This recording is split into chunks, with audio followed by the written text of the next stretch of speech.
Thank you for joining CU Bands and Fans podcast. Our podcast is brought to you by Homegrown KIO. Homegrown KIO is on Sunday nights at 7 p.m. It is a stellar show featuring the great songs that have come from bands originating in Champaign-Urbana. Listen at 107.9 on your FM dial, at 1079wkio.com, or ask Alexa to play WKIO. Hello everyone, it's Terry with CU Bands and Fans podcast, Let's Talk Music. This is episode 31, and we're excited with our guest, which is L.A. Fredrickson and David Leake. Both are hosts of WKIO, Homegrown KIO, which airs every Sunday at 7 p.m. And we are going to talk about that definitely towards the middle to end of this podcast. But let's begin with L.A. Fredrickson, which many of you probably are very familiar with or even have worked with him in one way or another. How are you, L.A.? I'm good. Hope you are too. Yeah, I'm trying to stay warm. Literally, I have been so cold the last 2 days. So I've got my hot coffee here and ready to chat. Anyway, let's stop. Let's go get some coffee. Yeah, you guys, you should have had some coffee or something. Or tequila or something. Yeah, something, a shot, you know. Anyway, LA, I've known you since doing CU Bands and Fans, of course, because you are very vibrant in the music community, as well as you have a lot of history with music. And we're saying old, right?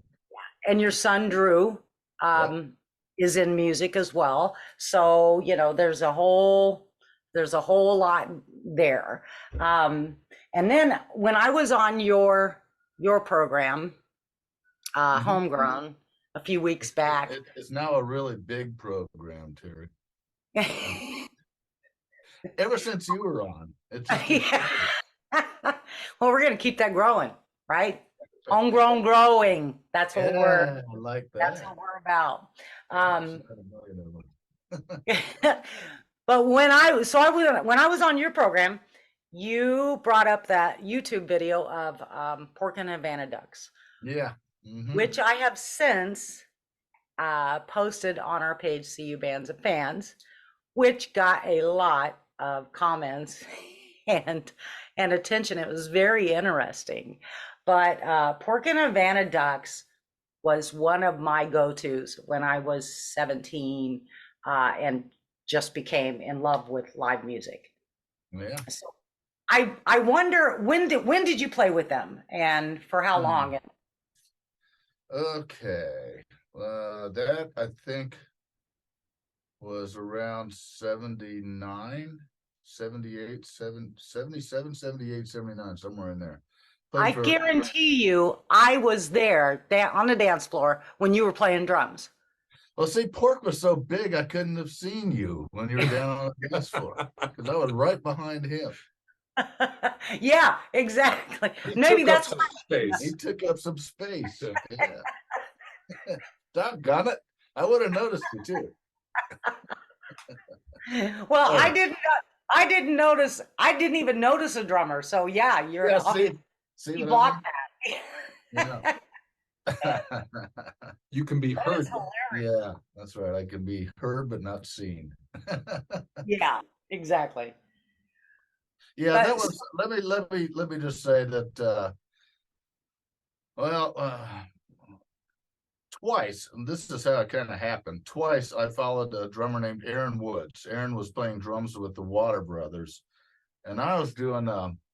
I was actually mixing sound for a lounge band down in Myrtle Beach, North Carolina. And long story there, but that was going to fall apart. And then the last night we were there, I got a call from Dana Walden, who said that it just wasn't working out with Erin. And what are you doing? And I said, well, I'm looking for a gig. And so I came back, played with the Water Brothers for a year and a half, something like that. That split up amicably. And then I played in the first Champaign band with Paulie after that. And then right after that, that fell apart. And I got a call from Harry Washburn, who was managing Pork and Havana Ducks, and said, "Do you want to mix sound for them?" And I went, "Yeah, sure." So I did quite a few gigs at Panama Reds, and then we were playing over in Peoria, Ozark Mountain Daredevils. We were backing them up, Holy cow. and Erin never showed up. Something happened. They'd played him. I don't know. He didn't show up. So Pork said, "You play, right?" And yeah. Actually, he tried to hire me a long time ago before that, and I didn't do it. And so I played the gig, and he goes, "That's it. You're hired. Erin's gone." So twice I followed Erin. Nothing against Erin. He's a great guy. And it wasn't my fault. Got to show up to play. That's right. You do kind of have to sort of do that. So, but anyway, it was funny. I mean, he and Doc LaCourse, I had a hard time keeping it together sometimes when those two guys got going. And it was really, really an amazing time of my life, because they were really good. The whole band was really good. And we did Yeah, that. they're going places. That video you're talking about was a thing called the old barn or something like that. The Channel 12 was putting it on. And it was set up, and they had a lot of people there, a lot of fans. That helps, but and we played well. And then Dan Henry, who was the bass player, called me 25 years later, and I was getting ready to go to bed. He said, "Turn on Channel 12." And I turned it on, and there we were 25 years prior to that. And it was like, holy smokes. And it turns out they used that video, the whole show, as a fundraiser for Channel 12 when they, tried to raise money. Yeah. If you contribute a certain amount of money, you got it was a VHS tape. But so someone took all those songs and put it on YouTube, and it's a hoot. I still laugh every time I see it. That is, I love the fact that that's on YouTube or PBS, reran it or whatever. But I just love the fact that somebody videoed that and then had the wherewithal to, get that out there so we can see that again. That's why I love documenting the music scene. Pork was one of those guys. He was like an everyman. He could be in any situation, corporate, down to the honky tonk bars, and put people right there every single time. Doc was the perfect foil for that, and it was a really fun time. I can say that. No regrets playing in that band for sure. Yeah, I never had a bad time when I went to see them, and like it except for like I never went to Decatur, but when they played in Champaign, it just wherever they played, I was there, because it was just such a blast, and I loved the music. I absolutely loved it. But yeah, it's so amazing that because you're like really dating yourself as far as like the VHS and all that kind of stuff. You were what, 14 or something like that? Is that what you said? 7. I think I was 17. Okay. Well, yeah, I was getting. Yeah, you got in the bars a little early on that one. Just 20 years ago. Yeah. Oh, he is smooth. Yeah. What a Yeah, that and so because when they played at the Embers, I'm sorry, excuse me. Okay, so when they played at the Embers, and then gosh, where else? Oh, you mentioned Red, what was it? Panama Reds. Panama Reds. I would go there all the time too. Yeah. That was a place. Yeah. We went all over with him, though. He was very popular, and there, as I said, when the first time they were putting the band together, I was playing with the Water Brothers then, and they came to the library in Decatur. We were playing over there, and he and some of the other guys were already committed, asked if I wanted to do it, and I was perfectly happy with the Water Brothers at that time, but I actually had to be reminded of that a few years afterward, that I turned them down the first time. But I'm really glad I didn't do it the second time, because that was a lot of fun. Yeah, that's a huge part of history. It really is. He's so loved. You can tell by the responses to that, you posting that, how many lives he touched. He was just. Yeah, I was. Let me tell you a real quick story about he had a show on the Whip in Farmer City, that kind of underground station, and it was Pork's Playhouse, Pork's Treehouse in the Playhouse, or something like that. And Loren Tate was a huge fan of Pork's, and so Pork had him on a couple times, and And I remember one time listening, and Pork was just yammering away and cracking up Loren, and Loren all of a sudden said, "I don't think you know how good you really are." And I said, "That's spot on." Because Loren's favorite tune that Pork did was "Daddy Cut the Big One" in the Mormon Tabernacle 27,000 Church or something like that. And it's really funny song. We don't play that one. We don't play that. I don't know. I bet Lauren's got a recording. We'll have to get that from him. Yeah. Excuse me. Good times for sure. Definitely good times. And in the 70s when, I mean, live music is fantastic now, but in the 70s, there was just something about it then that was just Agreed. thriving, That's the genesis of our show, the Homegrown KIO show. It's got rich history around here. You're well aware of that. Yeah, and even more well aware because of Homegrown KIO. Is there, because you guys play a lot of music from back in the day, and then you hear it and then you go, well, what band was that? And you guys are very good about making sure that you announce who it is and where they were from, and then you got a brief little story, because I know you can't talk long on there because otherwise you don't get to hear the music. Yeah. And so that's kind of a catch-22 there. But I would love to hear more elaboration, I think, on the history of the music along with the music. And I think a lot of people would like that too. So if any time that the station would allow you guys to expand that, it would be super fantastic. And I think there's a need and a kind of a hunger for that. And right now we're only doing that through a podcast format, which is kind of cool. We can't podcast the music because of intellectual property rights and Digital Millennium Copyright Act, that whole kind of thing there. We pay licensing fees for a one-time stream and for one-time broadcast, but the music can't be saved because how many songs do we have now? Over 900.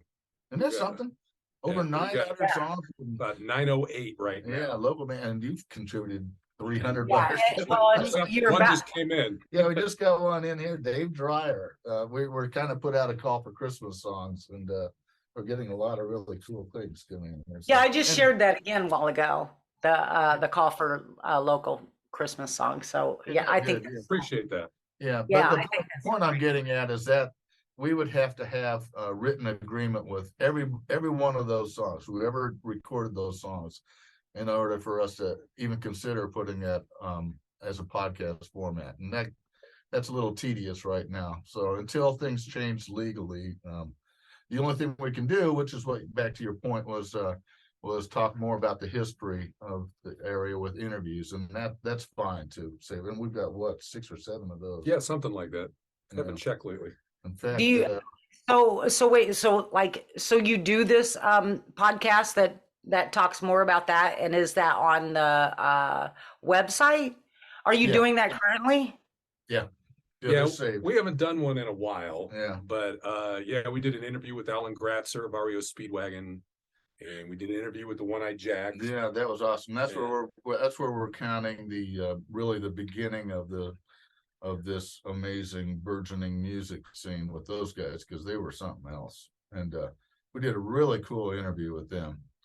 Yeah, they didn't want us to do long interviews on the show, so we decided to do like cuts of interviews on the show, like to be broadcast, and then say, and you can hear the rest of this. And so if you go to our 107, can I plug that? 1079 WKIO.com.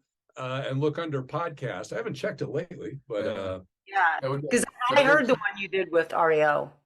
I listened to that one. Was that one? Yeah. Mm-hmm. Oh, he was a blast. Yeah, he's great. As a matter of fact, he just I don't know if you remember, we talked about him being in Starfleet, which was Brian May's from Queen's solo project, and they were neighbors, Brian and Alan, and you actually have the album. Yeah, I bought the vinyl album. Alan was blown away. Oh my gosh.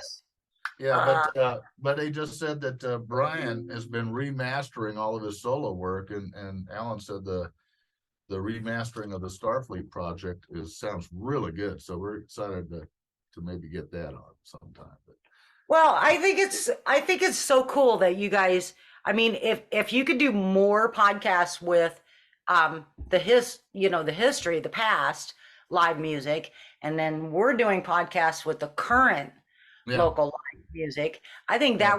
I think that's so cool. I mean, that's And I maybe just we think can that's swap back and forth, Terry. I mean, we'll yeah, take your podcasts, put them on our thing, and vice versa. yeah. Yeah, one of the things on my to-do list is to go through your podcasts. And since we're able to pull out like say a 5-minute segment, I mean, we would do so with your permission, of course, Yeah, right.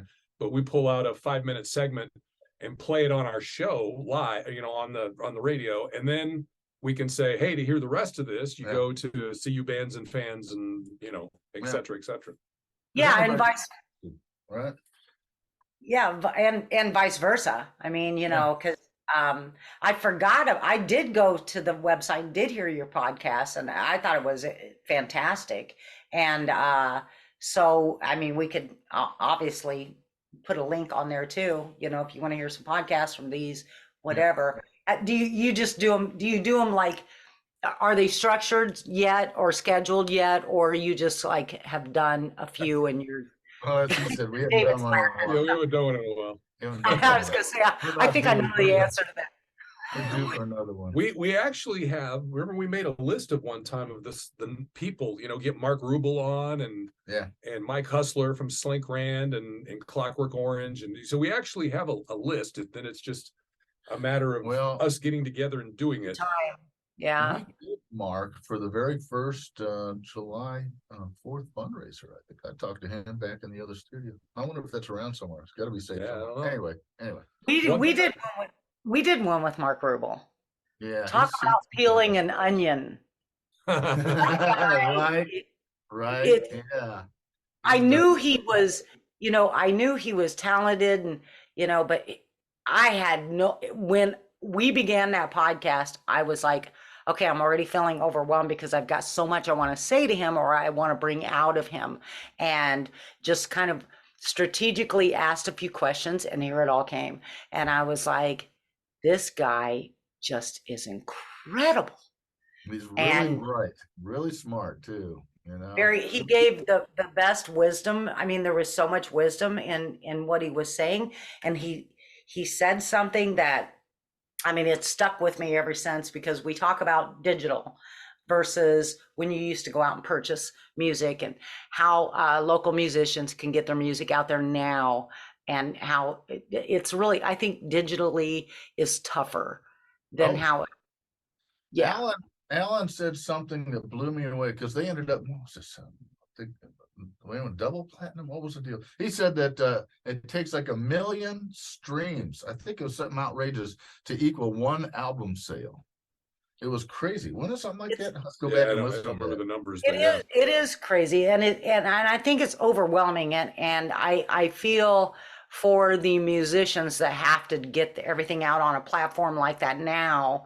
It could just be not. I don't think very satisfying for them, but they do it, because that's the way to do it. But that being said, Mark said, it's the way things are now. That's the way it is. He said, but he goes, the thing is, you have to be great. He goes, what it does is it causes musicians and artists to know they have to be great. Yeah. Because you got to have some greatness.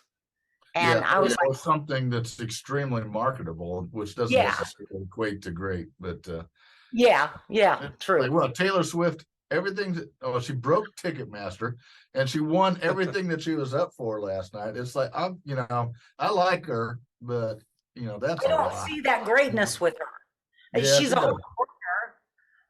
She, I was talking with Mike KIO once about, because one of the things that I think our show is so appealing is that all of those songs trigger great memories with people, especially older folks, right? And I don't know that, and maybe in the country realm, you got some of that, but it's really harder to find songs that are released now that will be alive 25 years from now. And I was talking with Mike Hale about that, and I said, "Who out there is doing that?" And he said, "Taylor Swift." And I said, "Yeah, she is. You're right. You're absolutely right." You know, I don't know what her. I guess it's a variety. I mean, her market must be like a variety. you're not a Swift. No. So I can give or take. Really, I give or saw take. her opening up with doggone it. She and Kelly Pickler opened up for I'm Spacing on the guitar player. He's a really, really good country player at the Assembly Hall a number of years ago. My daughter was really young, wanted to see. And she was amazing then. She was 17, 18, not scared at all, you know. And David, let's talk about you for a minute. Let's talk about you. So you were at Parkland College yes. for how many years? And you were in the planetarium. Yeah, I was I worked at the planetarium 30 years and was director for the last 20 of my career there. Yeah, in 2019 you retired. Yep. It was almost, people accused me of knowing something because I got out just before COVID hit, but I really didn't know anything. So Timing is everything, David. that's true. Timing is everything. That's true. Yeah. So what was that like? And you're still very interested in, the stars and and all of that, because I know you do some photographs and yeah. the What's that sweatshirt? Leake Observatory. That's he didn't excellent. wear that for you, Terry. He came in looking like that. He didn't change into that. No, I was very lucky in that for 30 years, I got paid to do my hobby. And not a lot of people can say that. So I was very fortunate. But I got to teach physics and astronomy and work in the planetarium. But one of the fun things that we did at the planetarium was our musical light shows that nobody else in the country was doing, which all started off with us asking for a laser system, and the college says, no, you can't have one. So we thought, what are we going to do with this? So we came up with our own thing. So we even called them laserless laser shows. And we did some wonderful stuff, because the staff at the time, everybody, we did the stars and all that, but everybody was into music. We did lots of live bands in the planetarium. We did a 4-piece rock band in the planetarium. We did the Bodacious String Band. We had, we even did a harp concert. Somebody came in with a harp, and McLaughlin. Oh, wow. And and of course, what we built it as, it was like looking through the CD booklet or the album cover, but it was on the dome and we could make it move. So we did some pretty cool stuff and filled the place with fog and did things with light beams, and everybody left thinking we had this multi-projector laser system, and we really didn't. So, and people, even when we went to the digital system, there again, digital raising its ugly head, everything's great with digital. Now the old stuff was actually a lot more fun. When we went with digital, that was in 2010. And and I still had people, 9 and 10 years later, hey, I went to your Pink Floyd show, man. It was awesome. Dark Side. Dark Side. Everybody wants to see Dark Side. Don't say Dark Side to him. It really gets him right on. Not really, but and Far Side of it. One of the things that when I got done with my education career, one of the things I really liked doing was the media part of it. I had to give talks to civic groups, and I came in and was on Brian's Penny for Your Thoughts and some of the afternoon talk shows. I just had a good time doing that. So when I thought, okay, now what am I going to do? I thought, well, hey, let me back up a little bit, because I'm semi-involved in this. He's on Channel 3 all the time with the Wise Guys. I don't know if you've ever seen that. He talks about space things. He was just on when Artemis took off. Yeah, a couple of weeks ago. Yeah. Right now, isn't it? It is. Oh, wow. Anyway, Wise Guy, WHYS. So check that out, early morning thing. And he's always good. He brings in props. I got it. I was doing some production work before I retired, and you were helping out the Champaign County Forest Preserve when they had a referendum that was coming up for a tax thing, which they won and they got the money, right? Yeah. But it was his voice, and I was producing the commercial. And I thought, "Man, sounds pretty good." One take. One take, I know, boom. And then we chit-chatted for another hour or something afterward. And then he said, "Man, I'd love to do this radio thing." And he said you would send in some stuff to Scott and some other people. And Yeah, I you were sent already it. doing something with the paper, with the thing on the Yeah, strip in the I back. write a weekly thing for the News Gazette. Yeah. Still. So we went around and did a little nickel tour of the place, and Jim Rosso said, "Hey Dave, how you doing?" All that, and I then went by Scott's, and I don't know if that helped or not, but all of a sudden we needed someone to do the midnight to 6 a.m. shift and more. I mean, now he's called on all sorts. You're doing what? I'm kind of 6 to midnight now on KIO. yeah, KIO. WKIO 6 to midnight. Yeah, that's his big voice. Monday through Thursday. Yeah, because I heard you the other night. I was Yeah. like, wow, he's got until midnight tonight. That's And right. then he's doing 6 to midnight Friday and Saturday and Sunday. So right. basically, you got the 6 to midnight shift Right. the whole week right here. We control it. That's We're number one with men 35 to 38, I think it was, something like that. Yeah, that's exciting. Anyway, That's real exciting. yeah. Maybe you could sell tickets for like, $1,000 or something. I don't know. But you both do. Monetize this. Both of you have radio. I mean, you have your vocals, your voices it's just made for radio. It really is. Oh, Yeah, thank well, you. that's the other side. The faces are made for radio too.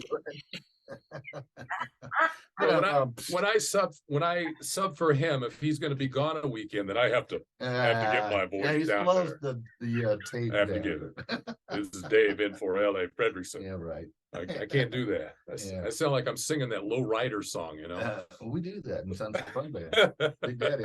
That's the other thing about, I play in Tons of Fun Band, and when I started doing the shift here, I was like, man, we play that. Oh yeah, we play that. And I said, no wonder I love this radio station so much. So, I'm coming up with ideas on what we could do in the band too. So Yeah, it's about the only one I listen to anymore. Woo, woo. Bless Yeah. you. Yeah. I mean, seriously, it's always on in my car and stuff. But I will say this. I don't know if I should say this or not, but I will. That the I music that we- can the edit music you that- out. Yeah, you can edit it out. The music that we play, we don't get to pick any of it. With one exception, is not on Sunday. Well, of course, Sunday we got Homegrown. Yeah. We do the playlist for Homegrown. Yeah. And we get to pick the songs in the 9 o'clock rock block. Yeah. So like I'm always trying to look up some weird stuff for the 9 o'clock rock block, stuff that we don't normally play. In fact, next week I'm playing the Partridge Family. Nice. Wow. Yeah. Yeah, awesome. Yeah, that takes us right back. And I then I come in here on Thursday and oh crap, I forgot to do the 9 o'clock block. I gotta go dig around this. I love coming up with, it was one day, it was Rod Price's birthday for the lead guitar player of Foghat. So we get to play Foghat. Yeah. So I always try to play stuff that we don't play all the time. So you don't. So the list is not you guys's. That's yeah. The programming for KIO, no, we don't do that. But we got a ton of songs. We say we got 10,000. That wouldn't surprise me now that we have close to 1,000 of just local songs. Yeah. So yeah, we do the homegrown playlists and the 9 o'clock rock blocks. he put all of those songs in too, by the way. That's here for Dave. Did you, Dave? Way to go! Cheers. He uploaded everything. Yeah.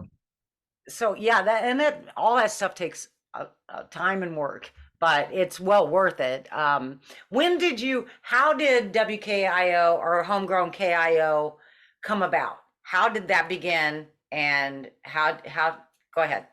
4th of July. 4th of July. We kind of got roped into well, Grant Thompson, who Mike Hale, when he was going to retire, suggested Grant, and he's now the general manager. And we got approached by the Champaign County Freedom Celebration in 2021, right? I think so. Yeah, 2021. Yeah. And so since there was no fireworks in 2020, there was no fundraising for the next year. Yeah, they always raise money to pay for next year's fireworks. So they had 2019, they fundraised, and then they stopped it in 2020. Everybody thought that they'd have enough money to put it on for 2021, just the fireworks. Well, they did kind of, sort of, but they still had a bunch of expenses to defray over that 2-year period, paying insurance and storage costs and all that sort of stuff. And they didn't have any fundraising from 2020 into 21. So they were going to be done with, and all they had was enough money to shoot off some fireworks in 21. So they came to us and asked if there was anything we could do to help. And Grant and Mike got together, and Grant had done a lot of fundraising, song-a-thon kind of stuff in other radio stations he'd done around the country. So he said, why don't we do something like that, and we can promote the fundraising aspect of it throughout the day. And I don't know if it was him or Mike that started talking about the local stuff, but they decided, what if we just did all local programming? So we did for 9 hours. Yeah, then they came to us and said, yeah, you know, when you get called into the office and you wonder, okay, what did I do wrong? We want you to do a 9-hour show on the 4th of July. Yeah, so that's a lot of local music, and we didn't have, well, we had ended up doing what? We had about 300 songs or something at that time. Yeah, I don't even know if there was that many. Yeah. Like 100 and... But we didn't repeat anything. No, we needed like 130, 140 songs. And that's when we would say, you know, if you're enjoying this, you know, and you want to do something, contribute to the Champaign County Freedom Celebration, we gave them a text number and all. And LA got the one thing I learned in doing this show, he knows everybody. He knows That's everybody. what I said. Mm-hmm.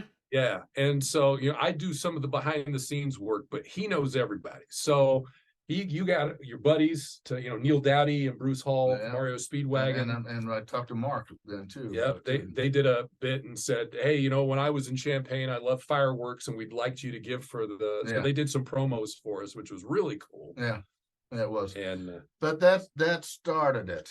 And then we got called into the office again. And we thought, oh, we must have really loused up. And they said, how would you like to do this as a weekly show? Yeah. And stupidly said, sure. That was episode 1. The next week or next 2 weeks after that, and now we're episodes almost 70 something. Yeah. So what's cool though is that I had a lot of people that wanted to hear it, because social media, as you're well aware, we learned some things from you, young lady, and you're welcome. You put it out there.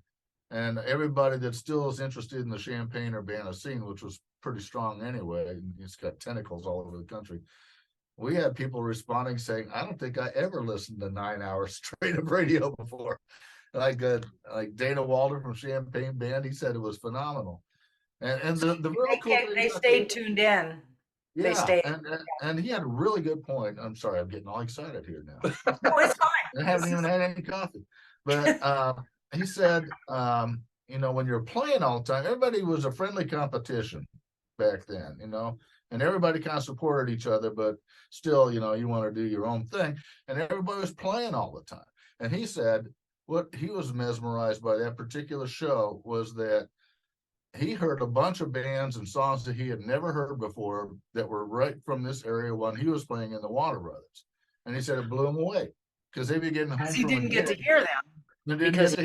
Yeah, and he said it just emphasized the talent and what a great, terrific scene it's been here since 1965. You know, so what's been cool for me, number one, I get to listen to his stories. That's a lot of fun for me. Yeah, and then we only get to play like 3 songs, you know, so we had to temper that back a little bit. Yeah, we're only one. We can take an hour show and turn it into 2.5 hours. No, but it's also been fun how people have come out of the woodwork and said, you know, what about our music, and Dave Rush that used to run lights at Maples. He started out doing lights for bands in the Red Lion, and then he bought a nice system, and then he worked for a number of years as the stage manager, kind of operations manager at the Assembly Hall. But he's got all these board mixes and stuff that we're getting now. Like we just played How About Us at the Red Lion with the Champaign Band that went on to have that mega hit with it. And Polly wasn't even singing it. Terry. That's what was amazing. It was Howard, who used to sing it all the time when I was in the band. And he's got a terrific voice, but it was Paulie's the one that really put his own, spin on it, and it really took off. But that was really interesting to hear a board tape of the Red Lion in 1980, wasn't it? I think so, yeah. Yeah. And we I got, I had to miss Sunday, but I seen that on the post that it was because I remember doing a retake. Like, what did I just read that right? That We can send you the song. please do in my email, because I really wanted to hear that.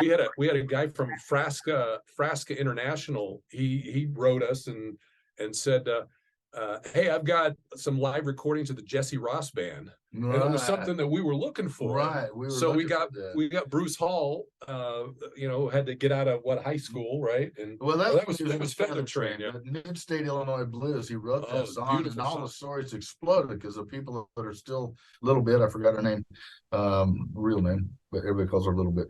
She said that she remembered when Bruce came over and said, "I just wrote this song, and I want you to hear it." And he was so excited. It is a dynamite song, and Bruce hadn't heard it since in 30, 40 some years. So that's cool for him that we're sending all these songs that he was in bands with. He was in Jesse Ross band. A band we were looking for. Never knew that.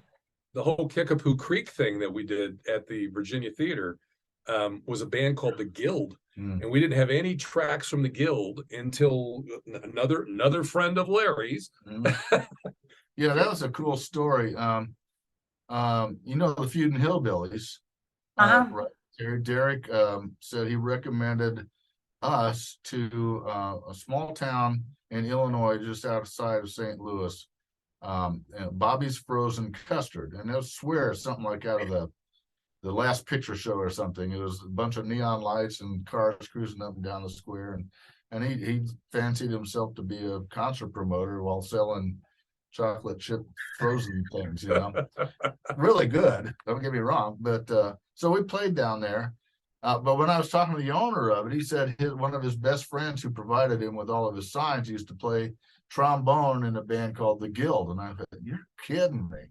So I got a hold of him, and he actually came in, sat in with the Tons of Fun band while we played that gig down there, which is really cool.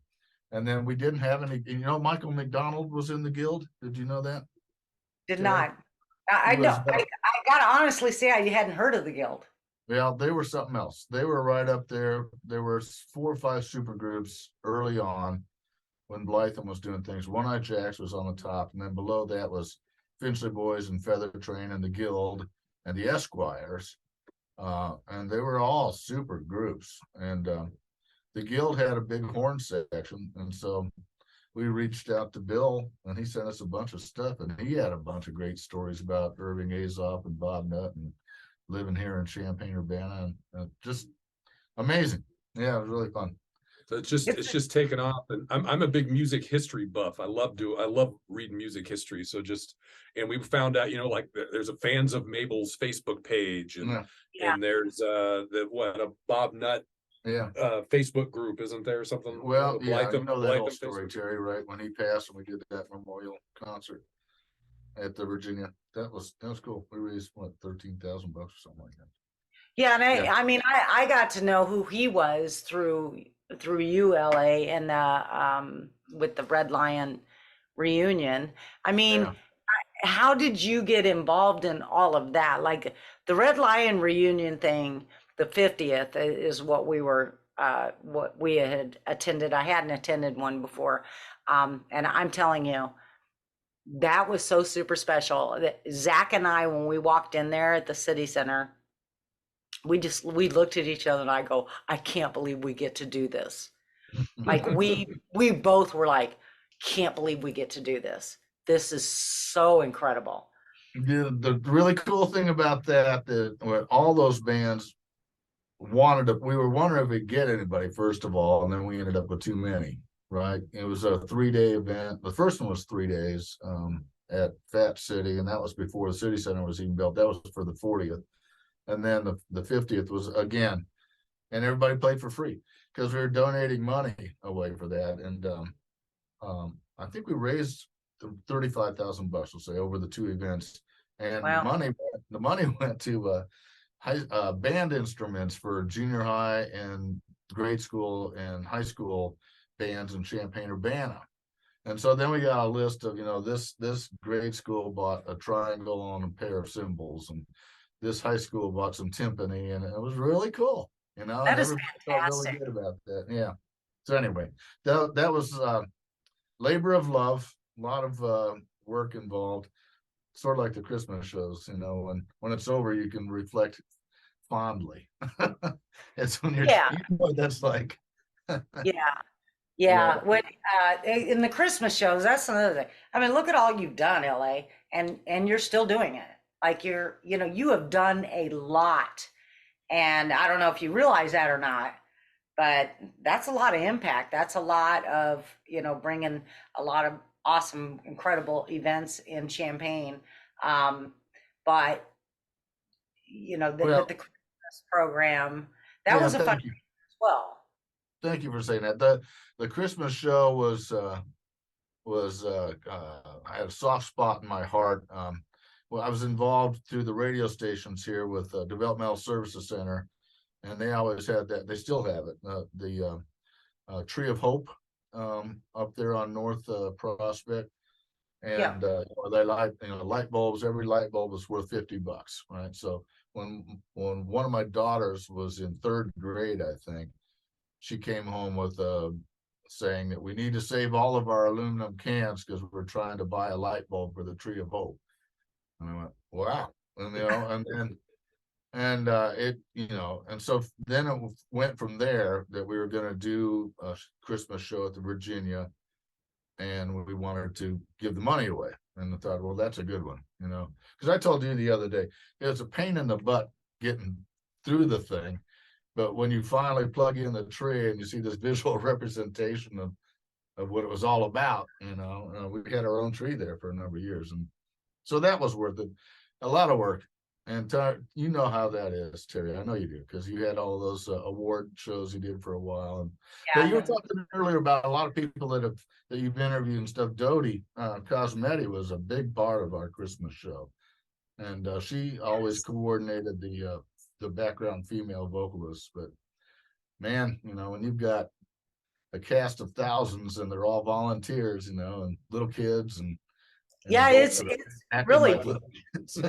yeah, it's really beautiful. And I mean, everybody, on stage, and everybody that performed, and everybody that sang and played drums or whatever uh, they did it to their absolute, most excellence. And Dodie, I remember, sang this song.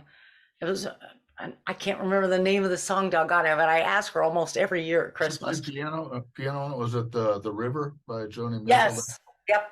Yes. That's the one I remember that was really good. Yeah. And Man, Rena, remember Rena Day doing Mary Did You Know?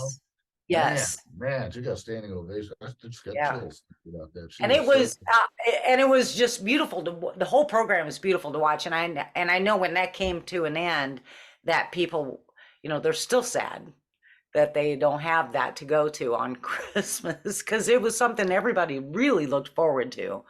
yeah.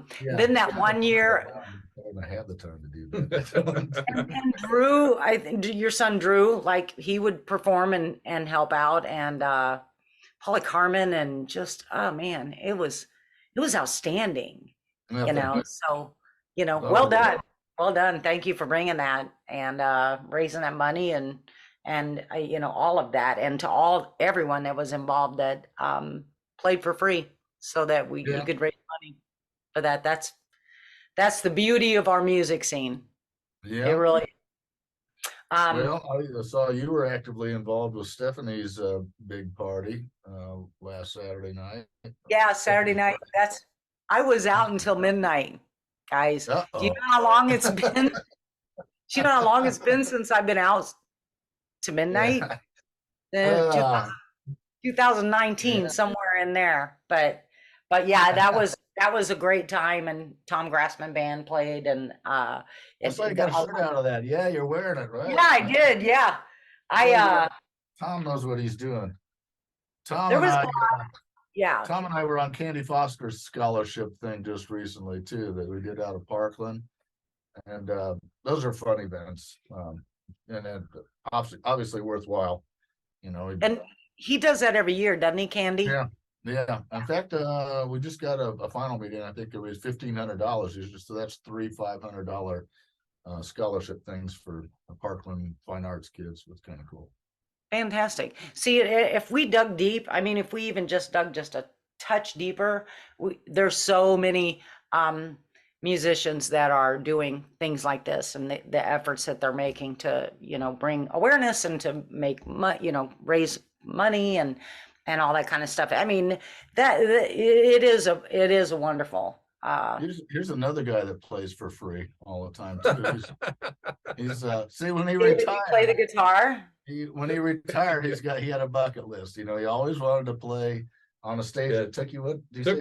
Took me 60 years 60 years to get up on stage to play on a stage. But he plays in the church band at New Horizons, that big church on the way to Alto Records, And that's fact. He's the one.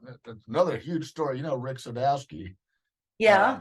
We lost our keyboard player who moved to Austin during COVID. And a lot of bands went through some stuff. And Rick wanted to record Tons of Fun band. I said, we don't have a keyboard player and he's a singer. And Dave goes, we're over there getting Alison Krauss stuff and for the show. And Dave goes, well, I might be able to help you with that. I got your guy. Yeah. So his boss, the band leader, the worship leader for the music of the church, is Scott Stanifer, and he's doing a great job. He's doing a great job singing and playing. And then Jenny Carpenter and Jeff Carpenter. Yes. They're honorary members too. So that added. Jenny's got a wonderful voice, and that added that crucial third part harmony thing. So. Yeah, not to mention Jenny is so she's engaging, she's fun, she makes sure everybody's having a good time. She's hilarious. She's talented. We've gotten a lot of music out of your connections there with the Planetarium, and you were taking guitar lessons from a guy who was in a bunch of band. We got a bunch of his tracks now too. Yeah. We don't have any Dave that we're playing on the air yet. We're gonna have. You don't want any Dave. Dave, you're gonna have to do a solo. Yeah. Get up on stage. Get up on stage. LA doesn't pay his drum roadie very well.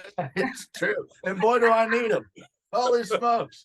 First time I had to set my drums up after 2019, I about died before I even got to play it. Yeah. It was awful. Yeah, playing on stage for free is one thing, but the drum roadie thing, I have to get you a t-shirt. There you go. LA, when did you start playing drums? I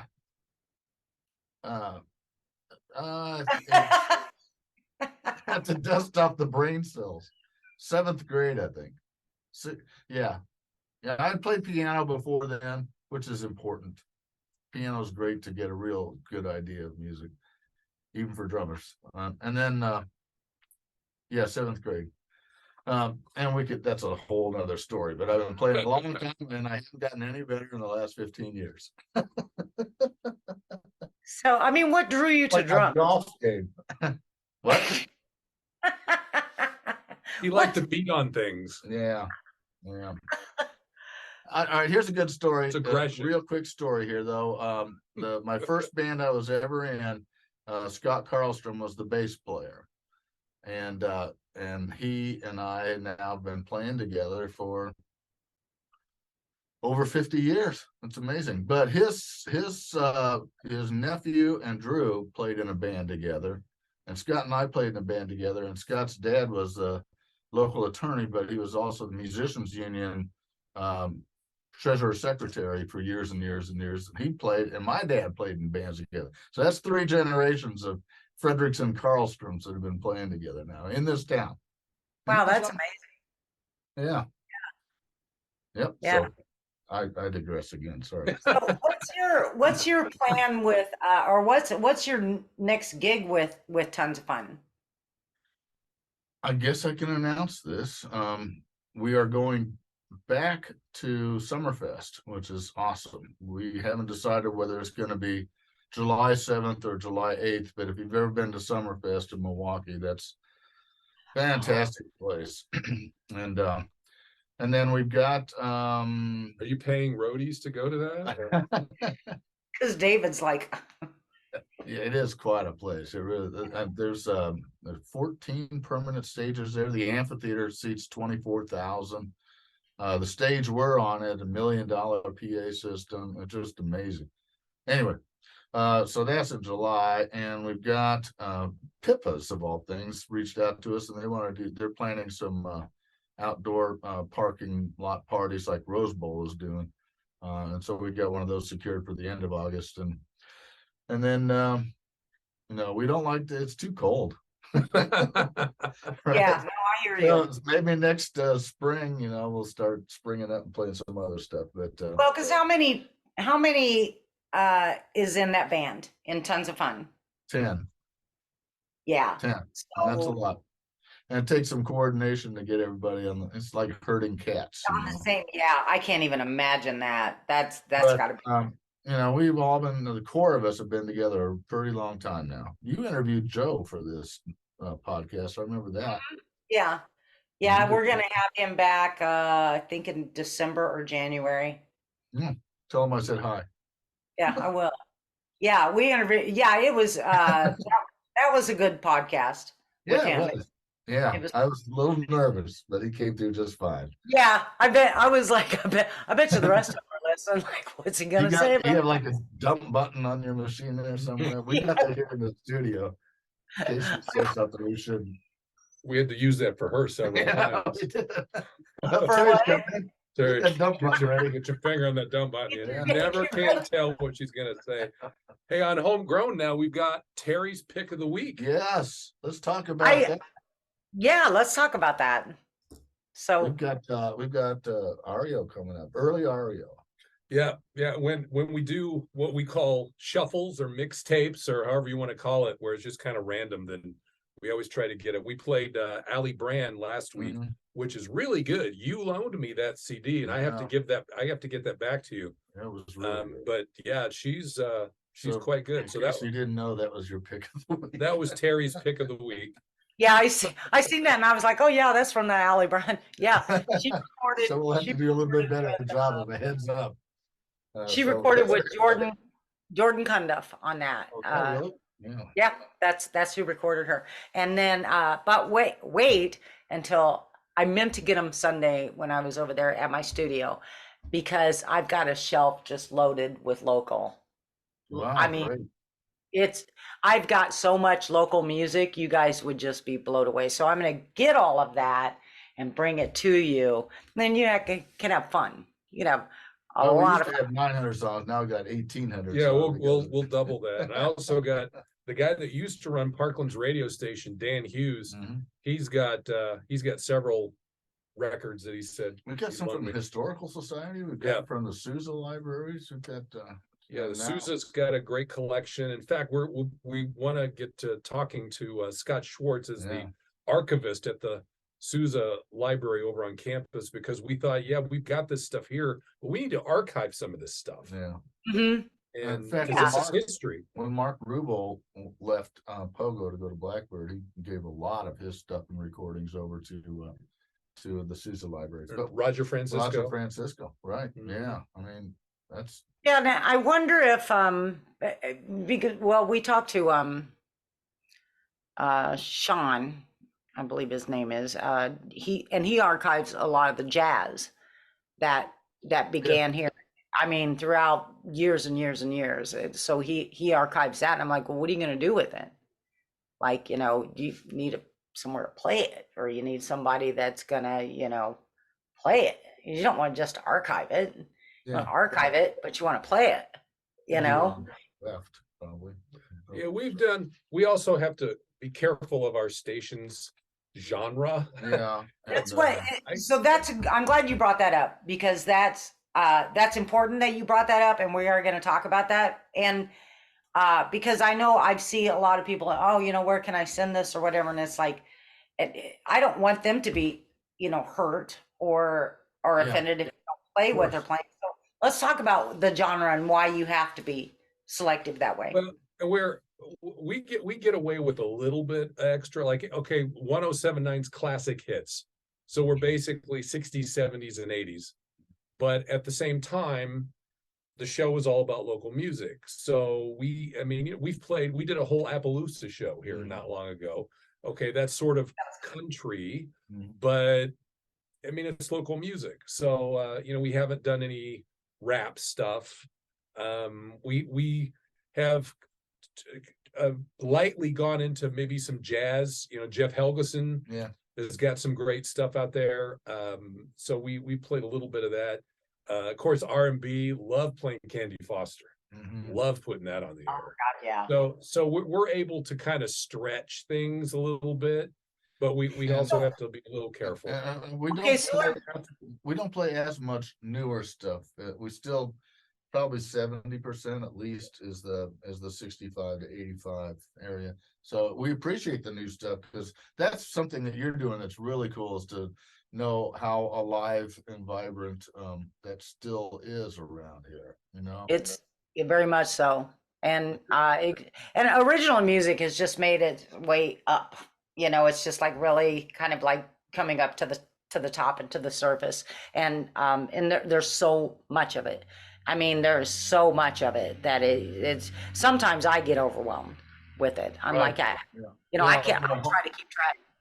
Home studios and cell phones have made a big difference in recording music. But to your point, we do have to kind of be careful of not going too far off the mission. The classic hits theme. Classic hits thing, yeah. So we don't play a whole lot of country. So even though your show is an hour long, and it's about the history and the current, you guys been implementing more current. Thanks to that you. It still has to meet the genre. Yeah, we could easily get overruled. Yeah, put it that way. And again, we might get called into the office. Yeah, that never is good. But yeah, we stretch it a little bit, like some of the tracks we got from you, David Woolridge. Yeah, stuff. It's a little bit outside of what we would never play that in regular KIO programming, for instance. Which is no offense to him. No. It's right. Yeah. Well, see, it's good to understand that, because that knowing that or whatever, it just helps people to not be like, oh, well, it's just my song, or it's just my music. Yeah, right. And it's a personal thing. When you write a song, that's about as personal as it gets. And I remember Lou Gramm and Mick Jones, when they got inducted into the Rock and Roll Hall of Fame, Songwriters Hall of Fame, they said that meant way more to them than if Foreigner were inducted, because it's such a personal process. You're really putting your soul out there a lot of times. And so, to that, we will never turn down any music, right? So the more the merrier. And if it fits, sometimes we've got it. You're kind of categorizing it as we go on. I'm the data guy, so I've got spreadsheets on where we've gotten music from and all kinds of crazy stuff. And yeah, we're like about 908 right now. Yeah. Well, thank God for people like you. Seriously. Because he's the face of it. He's the face of the show. You just thank God for somebody that does that. Seriously. I'm the evil sidekick. Yeah. That's kind of like me and Zach. I mean, I feed Zach the information, and he makes sure it gets done. I'm the one that mostly posts. I'm the poster on our page, but Zach is the eventless guy. Yeah.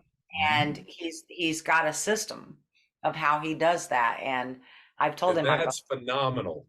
I'm so happy you're doing that. Yeah, absolutely. Well, the proof's in the pudding with you guys. Yeah. How many followers you got, and gosh, we're up to on Facebook alone. We're up to 11,000 now. We hit 11,000 the other day, and that is organic. Yeah, that's right. Kudos to you. Round of applause. But we're getting a little bit of that now. I mean, we're getting we put out a request for Christmas music and it came pouring in, but it's becoming a little bit viral. So I know you're getting some requests of how do we get music on our show, and And that's kind of cool that we don't have to ask for it so much anymore, that it's just coming in. Yeah, it just like starts, yeah, just you get that flow and you want to keep that going. And I will put the email on the end of this podcast as well. And Another thing with genre we talked about is just the physical area. We really started out with just Champaign County stuff. And then we found out, there's some bands that are, just beyond Danville, Bloomington. Yeah, we got Kings Highway in Danville, Three Gun Whiskey, I believe, is Monticello, if I'm not mistaken. Yeah, right. John Catfish Evans, he's from Decatur. He was in Fork and Havana Ducks, by the way. And you guys played that. Yeah, that got a lot of attention, that Catfish.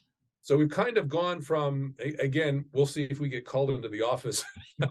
We've kind of gone from Champaign County to maybe just, little beyond. Illinois. You loaned me a CD from a band from Normal, and they were really good.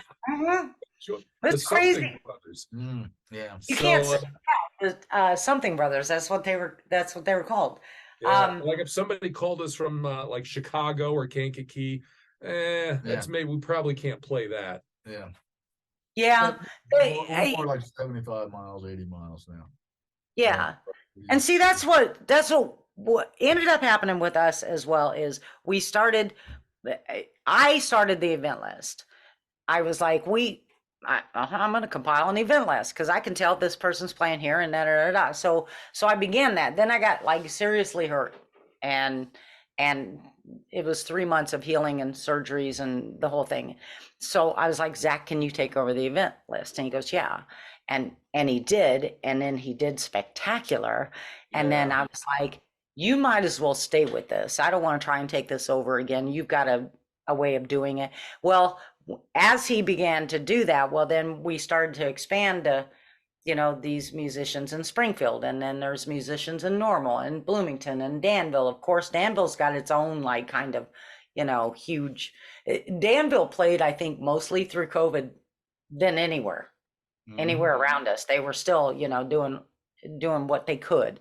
And then just the surrounding areas and as far as Chicago and that. But now we don't put Chicago on the event list, but we could because we know what's happening in Chicago. Wow. But that being said, someone did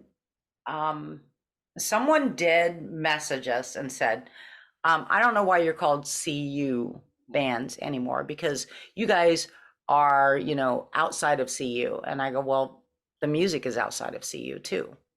And I'm not going to change our name because I'm not doing that. So, what it's, yeah, I go, we really were trademarked as CU there. Oh, really? So, yeah, we were trademarked as CU there, bands and fans. And so I understand that draw to go outside of this area, and it's not that far, but there's a lot of musicians all around us, not only in Champaign, and Champaign's kind of like, there's so much material what's right in here that we're just kind of scratching the surface still, and it's a different ball game with the internet and streaming, because you probably get people tuning into what you're doing that are thousands of miles away. We know we are. Just on the over-the-air stuff, and then the streaming of the regular KIO stuff. But that's a whole different ballgame. Yeah, we could talk about this for a long time, Terry. How long do you want to go? We could go. Oh well, we could start to wrap. We're over an hour now, which is not unusual. Really? Yeah, because of just the conversation just flows. But so to wrap it up, I just want to say we appreciate what you guys do. We appreciate that you guys are co-sponsors with us and partners with us. Yeah. That only made sense, right? Yeah, made sense. It did. I was thrilled when you guys called and wanted to meet with us and that kind of stuff. Absolutely thrilled. I'm like, yeah, definitely. Because what I find so interesting about your show too, is, among so many things, is that this was stuff that was recorded back then. Yeah. And that right. blew my mind. Well, that's one thing, you know, how sometimes memories grow fonder. And I was really afraid that some of this early stuff that I remember, these fantastic bands, might not sound all that great. And then when we got the Esquires, that was another one that was really hard to find. And it was like, crap, these guys are really good and it sounds really good, you know? And that's I what did was the same amazing. thing. When you guys said, oh, this was recorded at Red Lion or whatever, I'm going, Yeah, recorded that's live. even more amazing. And I'm going, you got I to give them credit expected for that, because that's just like off the board, you know, that's not even the room sound, you know. So it's that's, crazy. but it's worth having it because it's Yeah. part of the history. It's history. Yeah. Yeah. And that's the thing about, like, me as far as like documenting events and things like that is, you don't want to mess with certain things because this is the way it is. So I have a hard time going, can we move this or can we do that? I have a hard time with that because this is the way it is right now. Yeah. And that's the way it's going to be viewed in the future. Is, Right. oh, they had that and they had the, you know what I mean? So Yeah, absolutely. yeah, One thing, there aren't as many places to play as there used to be, that's for sure. And there weren't some, you know, stalwart places like chances are in Mabel's and Panama Reds and the Red man, Lion. there was Those so were many ones, there's great something places. every night there, and we don't really have that. Boomerangs does a pretty decent job of it, but it's not quite the same, you know. So now it's more outdoor things, and that's where tons of fun is concentrating. Those are more fun for us anyway. Those are the events that I like to go to more often now, is the Yeah, outdoors. yeah. And so that's it's a little cold to do that right now, so we probably won't do anything till spring. And that's so you Yeah, but that's fine. you're So, having fun with it. and I'm gonna, so we'll kind of wrap up with this because I think I'm gonna contact Drew, your son, and see about doing a podcast with him. Stories. Well, yeah, he'd love that. Yeah. We were just up there this last weekend. As a matter of fact, I know where he lives if you need to. Yeah, I need to. But Drew and you, like, because I did a podcast with Jackson and Yeah, Jake and Jackson. Yeah, Jake and that was fun. Jackson, father, son, and all of that. I loved that podcast. I Yeah, it's loved great. I loved how they responded, how they related to one another, all of that. So I would actually love to have you and Drew together. I think that would be awesome. Cool. I'll approach the subject with him. I bet he'd like to do that. Be sure to ask Drew what's something about your dad that he would not want everybody else to know. I'm going to. You just edit that out right now, young lady. I'm going to so There's much. way too much material. That's the problem. You know, It's going to be great. I got too many skeletons in the closet. I couldn't run for president. I'm not sure you could either, but Dave, look at Dave. yeah. That innocent Dave. Well, let me ask you this though, too, Ellie. Like, how do you know Bruce and the REO Speedwagon? Bruce is a townie. I mean, that go check out the Feather Train podcast on 1079wkio.com and look under podcasts. And there's right underneath that says Homegrown, and then Feather Train. They were one of the first super groups. And Bruce was in high school when they asked him to join that band. And they had to write him notes to get out of class to go play gigs. And and they were like, the band was helping him do his homework in the back of their limousine on the way to gigs and stuff, which is, See, that's so awesome. I don't know. That's the kind of stuff. But I mean, you'll love that because Bruce is so real in that, and he had a great time reliving the memories of being in that band. They sold out the Great Hall at Cranard Center for the Performing Arts. Feather Train did, which was amazing, and it was a great band. Out of that band, Dana Walden was in that band, and he was in the Water Brothers and Sunday, and then Champagne, which made mega dollars off those songs that he wrote for Champagne Band, and Bruce was in it, went on to REO, and a young guitar player out of Peoria named Gary Richrath was in that band, which is amazing. And they joked about it because Gary was like back in the corner. You could just tell he was squirming because he wanted to rock so bad, and they weren't really doing that. But he was good enough to cover whatever they wanted to play. But it's a great interview. Check it out. I'm going to. If I haven't already, because I think might have already listened to it, but Yeah, I don't remember. Yeah, you guys keep up the podcast and and keep up with what you're doing, and we'll keep pushing that out there and making more people aware and aware and aware, and get more listeners. And it's a wonderful thing to know the history, or to even just get a little inkling of the history. Like it's so fun. It's so much fun. It needs to be preserved, and we're all doing that right now. It does, We appreciate because everything you do, Terry. Yeah. yeah, well, we appreciate you guys too. So hang in there for a minute when I get done recording. All right. Yep.